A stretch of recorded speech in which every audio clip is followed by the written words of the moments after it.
আজকে হলো বৃহস্পতিবার, এখন বাজে 8টা বাজে 5 বাকি। সকালে তো দেখালাম, সকালে বলতে এই তো কিছুক্ষণ আগে পুজো টুজো দেওয়া হয়ে গেল। বৃহস্পতিবার আজকে অনেকক্ষণ টাইম লেগেছে। আর মাদক চলে গেছে অলরেডি স্কুলে, মর্নিং স্কুল শুরু হয়েছে। এবার জানি না আবার কবে দেবে, ঠান্ডা হয়তো একটু বৃষ্টি বৃষ্টি হলে। আর মেয়ের তো স্কুল বন্ধ এখন, উনি দেখছে টিভি। ঘুম থেকে ওকে উঠালাম, ব্রাশ টাশ করালাম। মাদক থাকলে আমার এগুলো টেনশন হয় না, ও সব করে দেয়, কিন্তু একটু চাপ হয় সকালের দিকে আমার। আর ওর জন্য নিয়ে বসেছি এই যে ওনার, উনি এত বড় হয়ে গেছে এখনও চিবিয়ে কিছু খায় না আমার মেয়ে। আর ভালো লাগে না এটা। এটার মধ্যে অনেক কিছু আছে, আমন্ডের গুঁড়ো, কলা পেস্ট, তারপরে মুড়ির গুঁড়ো, জ্যাগারি পাউডার, বিস্কুট, সব রকম দিয়ে এটা একটু গরম জলে ভিজিয়ে ওকে খাওয়াই। দুধ তো সকালে দিয়ে যায় না, ও দুধ ছানা ছাড়াও এমনি লিকুইড, এমনি নর্মাল যে দুধ ওটা আবার সহ্য হয় না, ডাক্তার বলেছে ছানা খাওয়াতে, যেন ও ছানা খায়। আর আমি অত বাইরের যে হরলিক্স কমপ্লেন ওগুলো খাওয়াই না, তো ডাক্তার বলছে বাইরের খাবার খাবে না। ছোটোবেলা থেকে আমি ওকে বাইরের খাবার খাওয়াই না, তো এখন ওকে এটা খাওয়াবো। খাইয়ে আমি কিছু মুখে দেওয়ার ওষুধ খেয়েছি।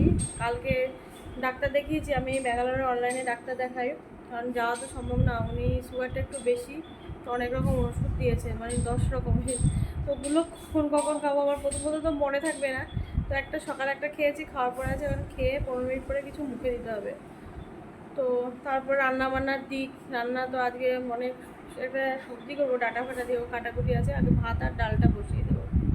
আবার জামা কাপড় কতগুলো ভিজিয়েছি, হাতে কাচবো না, মাঝে মাঝে যেমন শার্ট ফাটগুলো কলার ফলাগুলো হাতে কাচবো আর কি, মেশিনে দিলে পরিষ্কার না। তো ওগুলো ভিজিয়ে রেখেছি, ওগুলো যখন আগে রান্নাটা করি তারপরে। তো চলো এখন মেয়েকে খাইয়ে দাইয়ে নিই, তারপরে রান্না বান্না করি। সময় পেলে পেলে মাঝে মাঝে তোমাদের সঙ্গে কথা বলো। তো এখন রাখছি।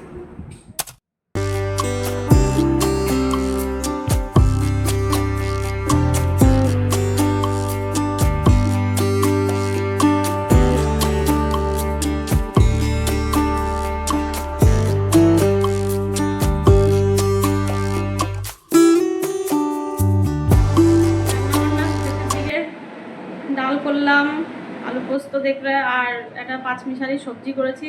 আর এখানে বড়া ভাজা হচ্ছে এখন কড়াইতে, এই যে বড়া ভাজছি। দেখো কি অবস্থা, সিঁদুর ফিঁদুর সব কেটে খুব গরম লাগছে এখন। এটা হলে রান্নাঘর টান্নার মাধ্যমে এখন আসেনি, দেরি হবে। আমি সকালে একটু ছানা খেয়েছি, একটু ছোলা ভেজানো খেয়েছি, খিদে এখনও পাইনি। তো আসুক তখন একবারে খাবো, দুপুরে তো আর খাবো না। তো চলো দেখাচ্ছি বড়া ভাজা তোমাদের। ডালের বড়া গরম গরম খেতে ভালো লাগে, মাদো আস্তে আস্তে ঠান্ডা হয়ে যাবে, কিন্তু এখন আবার গ্যাস অফ করে ভয়ে গ্যাস চালানো আমার দ্বারা হবে না, এই জন্য ভাবছি আর একটুখানি আছে, কয়টা হবে ডাল বাটা। আর এই যে ওই তরকারিগুলো তো মিক্সিতে দিয়েছি, এটা হয়েছে একটা যে ছোলা, একটু মটর ডাল, কাঁঠালের আটি, লাল আলু, গোল আলু, ডাঁটা, কুমড়ো, ঝিঙে, পটল সব দিয়ে। আর এই যে ভাত মেয়ের খাওয়া হয়ে গেছে। তো চলো এখন রাখি, মেয়ে বসে আছে টিভি দেখছে, বদমাইশি করছে। বাবু শুয়ে রয়েছে, বাবু এসছে। এই এখন সন্ধ্যা বাজে, সন্ধ্যা টন্ধে দিলাম, পুজো এখনো দিইনি। বৃহস্পতিবার পাঁচালিটা গরম লাগছে, সকালে করলে ভালো, সকালে মাধ্যমিক মর্নিং স্কুল যেহেতু মেয়ে উঠে যায়, একবার বৃহস্পতিবার পুজো দিতে অনেক টাইম, আবার পাঁচালি করবো, এই জন্য সকালের পাঁচালিটা পড়া হয়নি, তো এখন পাঁচালিটা করবো পুজো। আর রান্না বলতে একটু ভাত আছে, যাওয়ার একটু ভাত করতে হবে, তবে করেই আছে। তো প্রচণ্ড গরম, আজকে বলেছিল যে বৃষ্টি বৃষ্টি, আকাশে তো মেঘ দেখছি, হাওয়া দিচ্ছে হালকা, এই জন্য ব্যালকনিতে দাঁড়িয়ে আছি। ফ্যানের হাত থেকে তাও আমার ব্যালকনিতে একটু ভালো লাগে।